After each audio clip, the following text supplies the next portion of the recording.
démocratique. Est-ce que vous pouvez nous éclairer, vous qui êtes philosophe, mais bien sûr en français facile et en quelques mots, ces différents concepts-là? De quoi parle-t-on et quelles sont les différences entre les mots révolution, insurrection, coup d'État et démocratie? Alors bonsoir. C'est un vaste. On va essayer d'avancer simplement. Donc, je vais pas faire un cours, donner des définitions. Donc, je renvoie tout le monde à des dictionnaires, voire à l'IA sur toutes ces notions. Mais le plus décisif parmi toutes ces notions, c'est l'insurrection, à mon avis. Évidemment, une émeute, c'est la contestation, la protestation d'une autorité ou d'une décision, de la décision d'une autorité. Les insurrections commencent souvent par des émeutes aussi. Par exemple, en mai 68 en France, c'était pour protester juste contre l'arrestation d'étudiants à Nanterre, à l'université de Nanterre, qui avaient été arrêtés dans ces étudiants pour avoir manifesté, des étudiants dont un certain Daniel Cohn-Bendit, qui avaient manifesté contre la guerre au Vietnam. Donc, ce n'était même pas une affaire française. Donc, ça a commencé comme ça. Les étudiants étaient convoqués en conseil de discipline et donc les camarades ont bloqué la salle du conseil de discipline. Donc, une émeute commence toujours comme une protestation, une insurrection aussi, mais l'insurrection a une portée plus décisive, une portée politique plus décisive, en ce sens qu'elle débouche sur une révolution ou pas, elle interpelle toujours un pouvoir politique à revenir au peuple. On vient de voir ce qui s'est passé à Madagascar. On a vu en 2014 au Burkina Faso, en 1966 au Burkina Faso toujours. Alors, quand il y a eu l'insurrection de 2014 au Burkina, après l'insurrection, les intellectuels de Ouagadougou, les philosophes, je crois, ont, à mon avis, perdu du temps à se demander si c'était une révolution ou une insurrection. À mon avis, ce n'est pas si important que ça. L'insurrection, encore une fois qu'elle débouche sur une révolution, la révolution au sens marxiste, hein, si on reste évidemment dans le créneau marxiste, une insurrection n'est pas encore une révolution. La révolution, c'est la transformation d'une société en une autre. Par exemple, on transforme la société capitaliste bourgeoise en une société sans classe, c'est la société communiste. L'insurrection, elle, a ceci de révolutionnaire. Et justement, il faut plutôt, au lieu de s'interroger sur qu'est-ce qui est une révolution, hein, parce qu'aujourd'hui, avec la peur du communisme s'est estompée, et donc tout peut devenir révolution, tout mouvement social peut se dire révolution, si on veut. Et donc, par contre, ce qui est important à demander, c'est qu'est-ce qui est révolutionnaire dans une révolution ou dans un mouvement, dans une insurrection. Et ce qui est, à mon avis, important, est de définir, ça c'est ma conception, ma définition, de ce qui est révolutionnaire dans une révolution ou dans un mouvement ou dans une insurrection. Ce qui rend une insurrection révolutionnaire, encore une fois, c'est qu'elle force un pouvoir politique à revenir, à faire un pas en arrière pour revenir au peuple. Hein. Encore une fois, les exemples sont... vous les avez sous les yeux et dans l'actualité. Un coup d'État, en revanche, c'est la conquête du pouvoir, seulement la conquête du pouvoir pour le garder. Il n'y a pas de programme, une conquête qui est faite à la limite dans le secret. Hein, elle n'est pas collective, elle se prépare dans le secret, ce n'est pas comme une insurrection ou une émeute même. Et donc là, c'est aussi, au passage, une perte de temps de foi. de se dire, mais quand un mouvement insurrectionnel a pris fin, on dit, mais par exemple à Madagascar, ben, on vous a convoqué, on vous a confisqué, disons, on vous a confisqué votre mouvement. Comme si ceux qui ont fait l'insurrection devaient aussi gouverner. Alors, parce qu'en fait, on est dans une logique de coup d'État, voilà.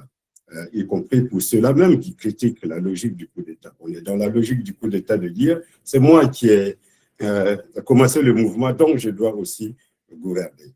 Alors, on oublie, ce faisant, que ceux-là qui ont été à l'origine d'une insurrection ou d'une émeute qui a débouché sur une insurrection, eux-mêmes, ils ont usurpé en quelque sorte le pouvoir du peuple. Ils ne sont pas tout le peuple. Il faut forcément, et en politique, qu'un groupe de citoyens prenne le devant pour les autres. Et donc, là, dans l'insurrection, avec de bonnes intentions, justement, de changer les choses, d'obliger encore une fois un pouvoir politique à revenir au peuple, parce que le peuple, c'est toujours la partie de la population qui est toujours laissée en arrière, laissée derrière ou de côté, pour que les élites pensent pouvoir avancer. Voilà. Et donc, alors, la démocratie aussi vient se rajouter, ça c'est autre chose. Mais la démocratie, il y a un malentendu autour de la démocratie parce que quand on la définit comme pouvoir du peuple, ça pose encore la question de savoir qui est le peuple. Qu'est-ce qui est le peuple? Évidemment, Marx dit là, le peuple, c'est le prolétariat, c'est les ouvriers. Eh ben, supposons qu'aujourd'hui, Ibrahim Traoré vous dise, ben, le peuple, ben, c'est les militaires, ou c'est les paysans, etc. Donc, la question du peuple n'est pas tranchée pour autant quand on définit la démocratie comme pouvoir du peuple. Pour moi, la démocratie, c'est pas un régime politique qui serait une recette politique à appliquer. Ce n'est même pas, encore plus, l'invention d'un peuple, ça, on s'en fiche. C'est en revanche, en politique, ce qu'il y a d'inventif, ce qui demande à être le plus inventif possible, le plus créatif possible, pour pouvoir organiser ensemble un vivre ensemble pour un peuple dans la paix et la sécurité. Voilà pour l'instant pour moi. Je reviendrai, je crois, sur la démocratie plus tard. Peut-être qu'on aura le temps de revenir sur ces différents concepts au cours des échanges avec la salle. Pour ce qui en tout cas concerne le Burkina Faso, on parle maintenant des révolutions. Il a fallu attendre 2 ans et demi après la prise du pouvoir par Ibrahim Traoré pour que le MPSR2 donc annonce cette révolution dite progressiste et populaire. Dites-nous, comment peut-on être à la fois dans la restauration et évoquer l'idée de faire la révolution? Il n'y a-t-il pas là une flagrante contradiction? Oui, c'est exact. C'était précisément le 1er avril, je crois, 2025, enfin de cette année, que le président du Faso, le capitaine Ibé, pour répondre aux critiques sur la démocratie, donc tout seul devant son micro, nous a dit on n'est pas en démocratie, on est en révolution populaire progressiste. Alors on tombe des nues, on se disait, personnellement je me dis, mais est-ce que c'était un poisson d'avril puisqu'on était le 1er avril? Et donc ça c'est une chose qui étonne quand même, c'est que d'une part les assises nationales au Burkina Faso et la charte de la transition qui en est issue n'ont jamais et nulle part donné au président Ibrahim Traoré un mandat pour faire une révolution populaire progressiste. Ça, c'est une chose. En plus du fait que le R du MPSR, on sait très bien, mouvement patriotique pour la sauvegarde et non pas la révolution, le R, c'est pour la restauration. Alors la restauration en français, ça veut dire 2 choses quand même. Soit on revient à un passé qu'on rétablit. C'est peut-être le pouvoir pré-révolutionnaire, pré-insurrectionnel de 2014. Donc dans la lignée de Damiba, qui a fait revenir d'ailleurs Blaise comparé au Burkina Faso, soit le R de la restauration. La restauration, c'est aussi se restaurer, n'est-ce pas? Se restaurer, c'est-à-dire manger. Et donc, on est dans la question à la fois politique, hein, à la fois politique et, j'allais dire, sanitaire, alimentaire, hein, du régime, de la notion de régime.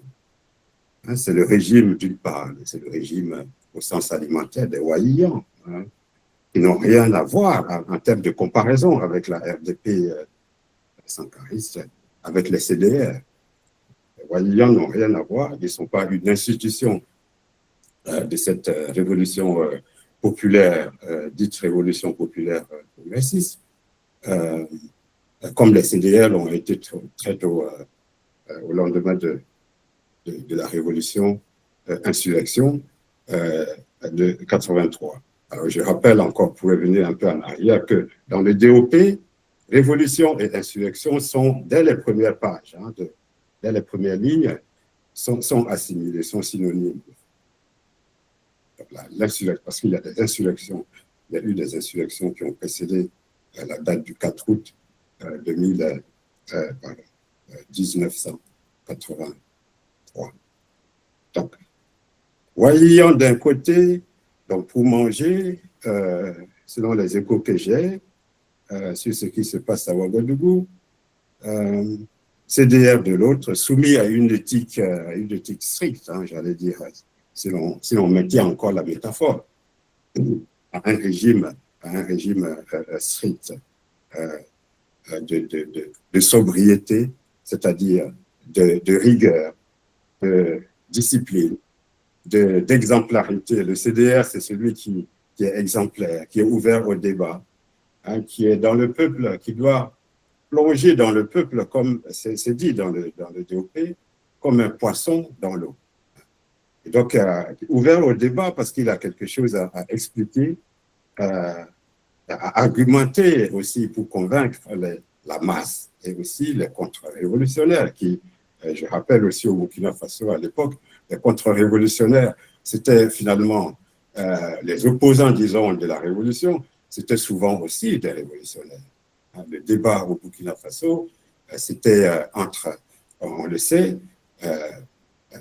la RDP et la RNDP, ou la Révolution donc nationale démocratique populaire, ou la Révolution de libération nationale, etc.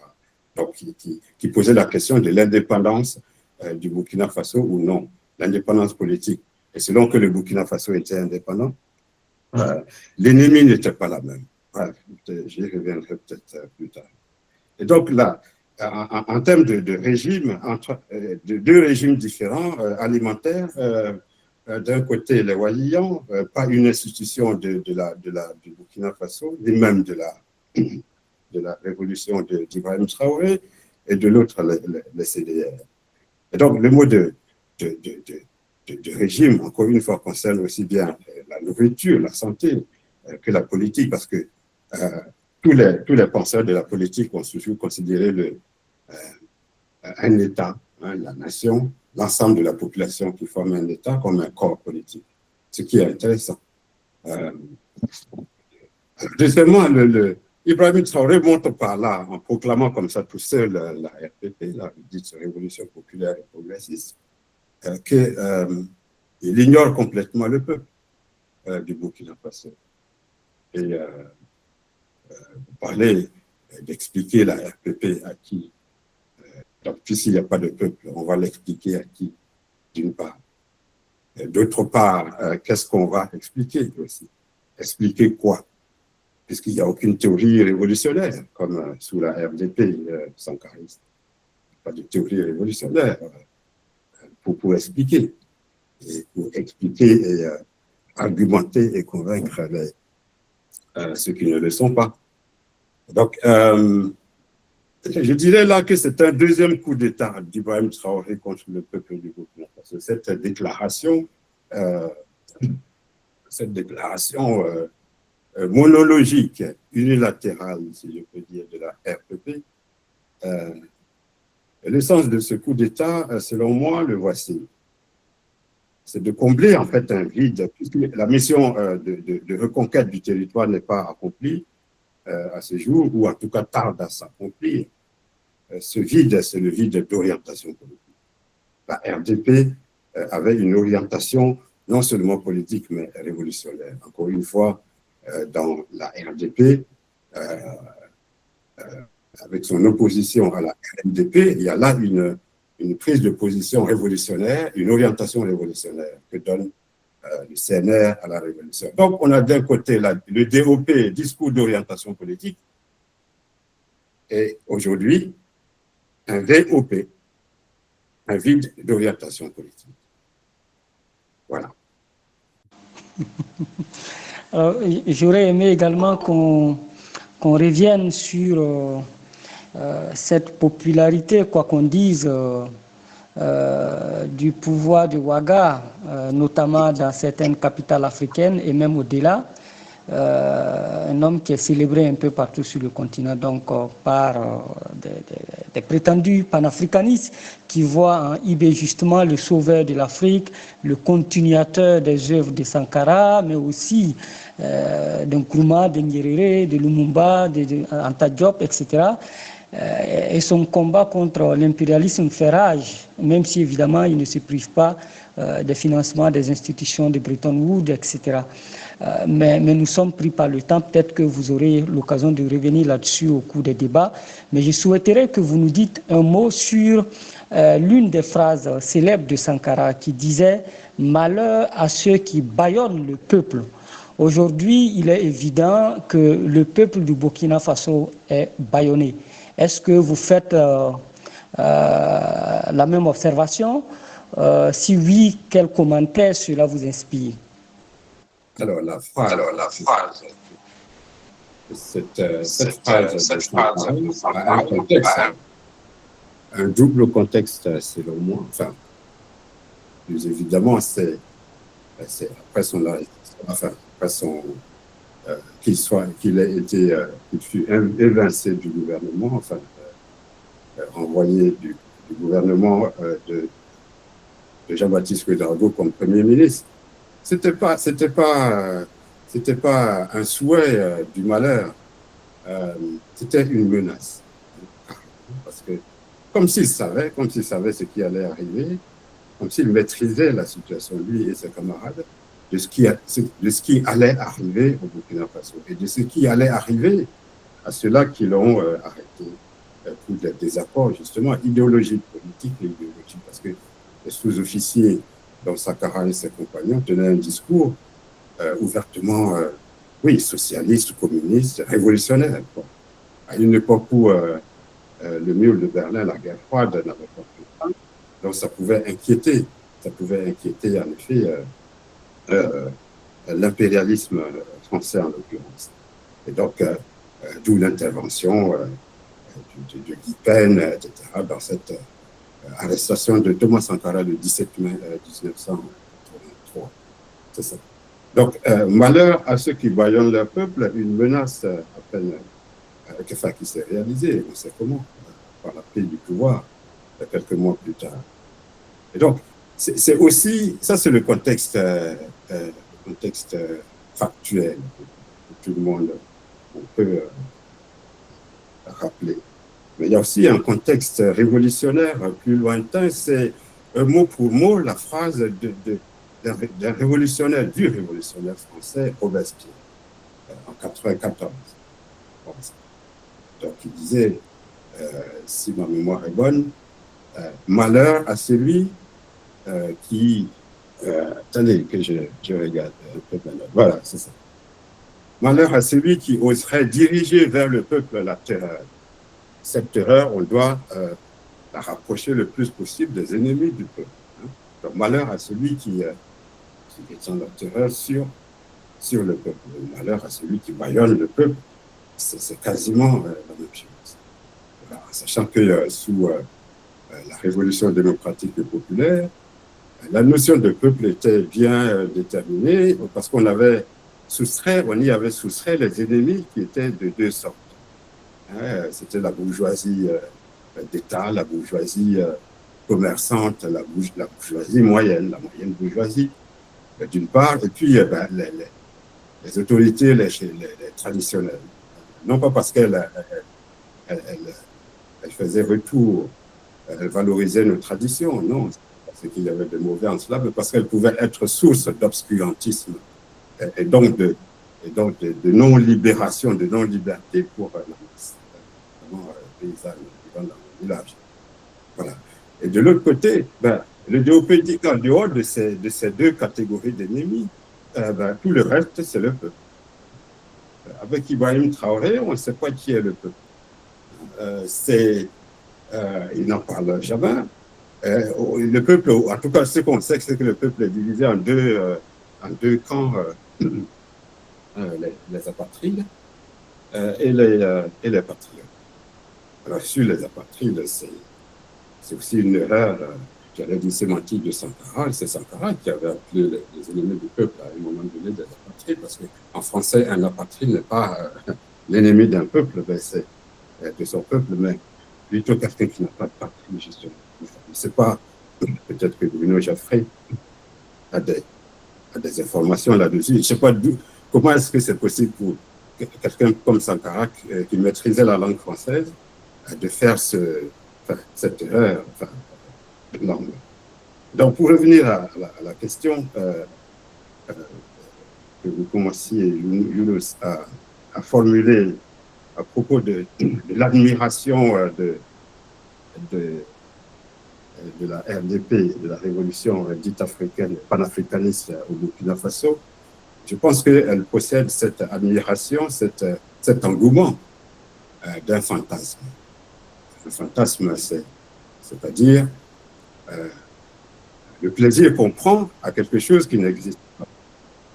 C'est parce que précisément cette révolution africaine n'a pas lieu, ou précisément parce qu'elle n'a lieu que dans un seul pays, le Burkina Faso, parce que tout de même l'Afrique comporte 54 pays. Donc, si on enlève les 3 pays, et même à l'intérieur de l'AES, il n'y a que le Burkina Faso qui parle de révolution, ma connaissance. Parce que les autres pays, les 2 autres pays, le Niger et le Mali, n'ont pas cette tradition révolutionnaire. Ils n'ont pas un Sankara à ressusciter ou auquel s'identifier. Et donc, sur les 54 pays africains, qu'un seul pays réalise ce que tout Africain aimerait entendre ou aimerait voir l'Afrique, c'est-à-dire dans des discours courageux d'appel à la dignité, à la souveraineté, voilà, au respect de l'homme noir, l'homme africain finalement, à l'émancipation. Enfin, l'émancipation n'est pas un mot, n'est pas un mot. Moi, je n'ai pas remarqué du tout que l'émancipation faisait partie du vocabulaire du pouvoir d'Ibrahim Traoré et de ses griots. Pas d'émancipation. Et donc, la déception surtout de la diaspora et des autres pays africains se traduit donc par une adoration, un engouement aveugle. Là-dessus, je pense que oui. Oui, vous m'entendez? Oui, on vous entend parfaitement. Oui, je souhaite que vous terminiez rapidement là-dessus. Voilà, je vais en prie pas de temps.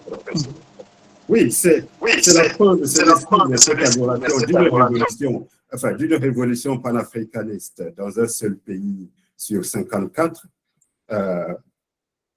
qui traduit l'impossibilité de la révolution africaine et du panafricanisme. Et pourquoi elle est impossible? Pourquoi est-ce qu'on ne voit pas d'insurrection et de réalisation, enfin, de sursaut politique panafricaniste ou révolutionnaire dans les autres pays? Mais précisément parce que la voie qu'on veut utiliser pour parvenir à cela, à cette révolution, est mal conçue, c'est-à-dire c'est le coup d'État. Hein? On voudrait que cette révolution passe forcément par des coups d'État.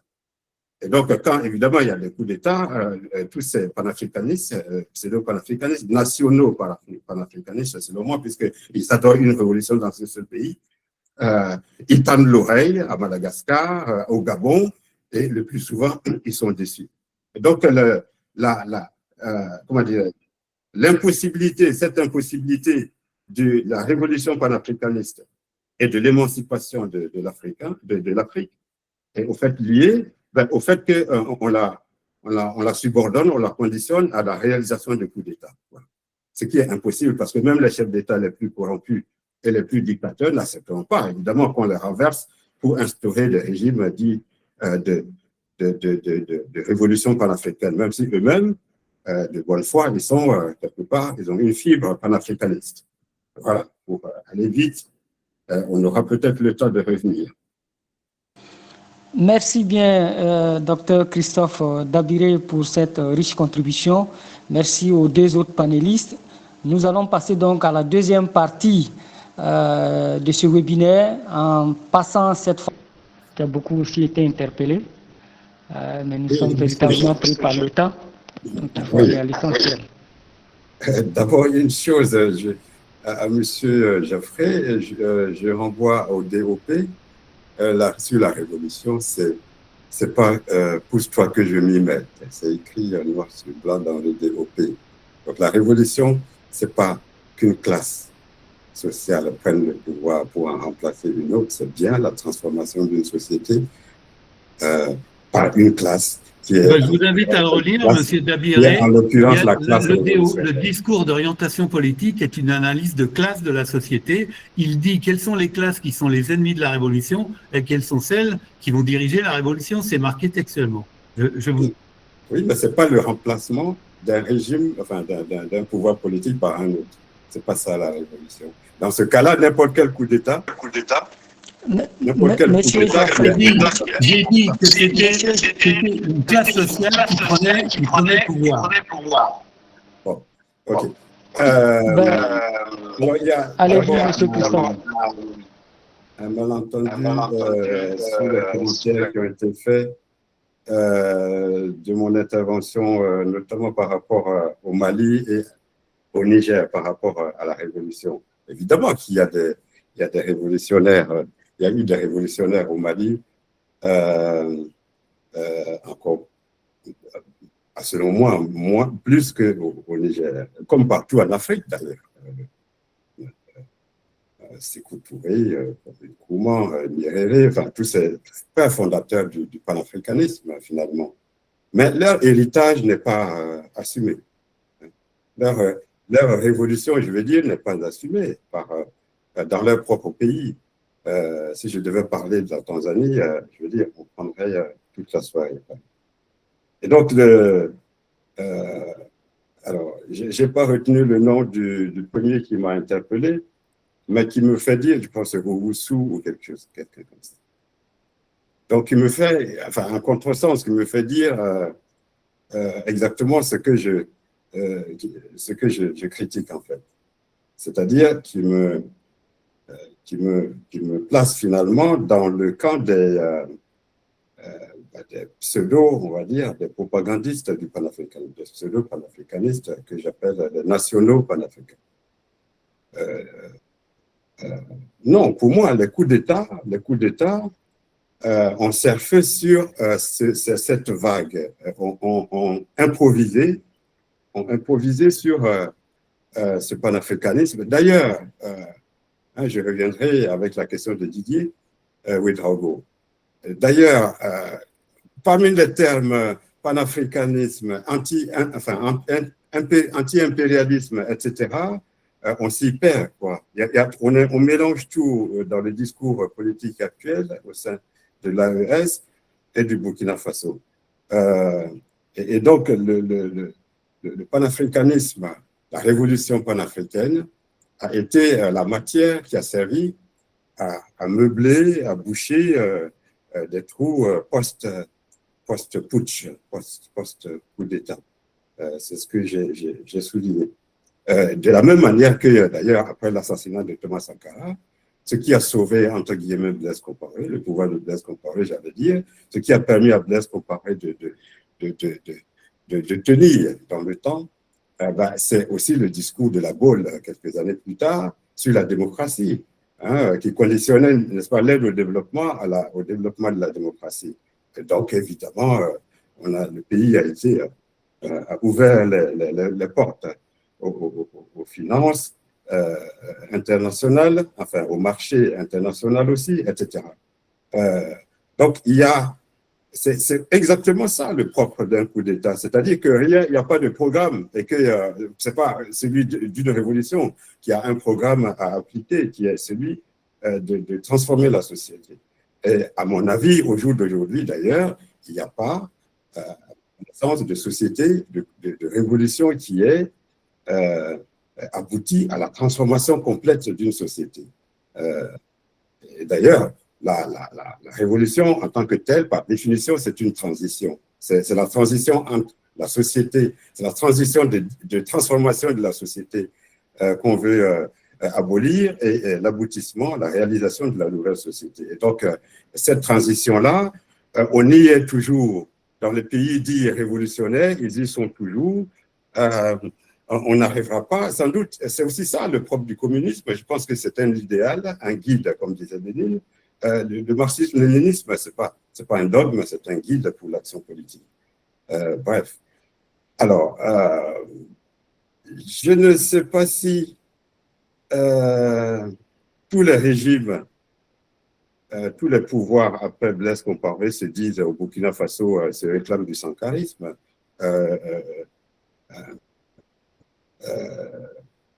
Le pouvoir de Roch, le pouvoir de Damiba ne l'ont pas fait, par exemple. Et donc, ça, c'était à Sanou, M. Sanou Sabak, je crois.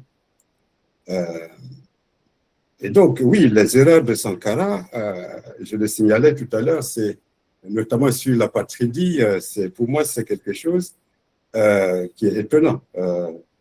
Les apatrides, cette erreur qui a été reprise sans correction par le régime d'Ibrahim Traoré. Donc, comme quoi on imite tout de Sankara, y compris ses erreurs. Donc, c'est ça qui est aussi, qui témoigne aussi d'un vide à combler, donc qui ramasse tout, j'allais dire, pour boucher ce vide politique. Donc, M. Didier Ouedraogo, sur la notion de panafricanisme, justement, éclairé, c'est ce que je disais, il y a une confusion de termes entre la révolution panafricaine, le panafricanisme, l'anti-impérialisme, dont on n'a pas beaucoup parlé. Et il y a quelque chose, il y a de la confusion. On ne sait pas, sans doute aussi, encore une fois, par manque d'orientation politique, par manque de lignes, de théorie révolutionnaire. Donc tout ça, serait destiné comment dire, à distinguer et à bien préciser pour le public. Donc, les théoriciens, comme dit Didier, les théoriciens du de cette révolution panafricaine ont été à Ouagadougou. Je pense que Didier, qui est philosophe, pense à Niamsi, et notamment à son dernier livre, qu'il s'est rendu là-bas pour plutôt vendre. Mais je dirais plutôt, ils vont avoir raison, on va les écouter, et on les écoute en effet, puisqu'ils sont les seuls à parler, puisqu'il n'y a pas de débat. Il n'y a pas de débat contradictoire. Dans l'histoire du Burkina Faso, je rappelle deux choses encore, c'est qu'à tous les moments décisifs de la vie politique de notre pays, il y a toujours eu des débats, je le disais tout à l'heure, sous le CNR, ce débat entre révolutionnaires finalement, entre la RDP et la RNDP, sous Blaise Compaoré, quand Blaise Compaoré a voulu modifier l'article 37, il y a eu un débat fort sur le recours d'une part au peuple, donc le référendum, et le retour, comme je disais, révolutionnaire au peuple, qui était le refus précisément de ce référendum. Alors, oui, le peuple, d'accord, tout le monde parlait du peuple, mais pas le peuple avec le même président.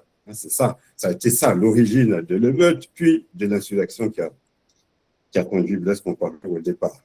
Donc, ces débats à chaque fois contradictoires, fondamentaux, à tous les moments, toutes les époques décisives de l'histoire du Burkina Faso, manquent en ce moment.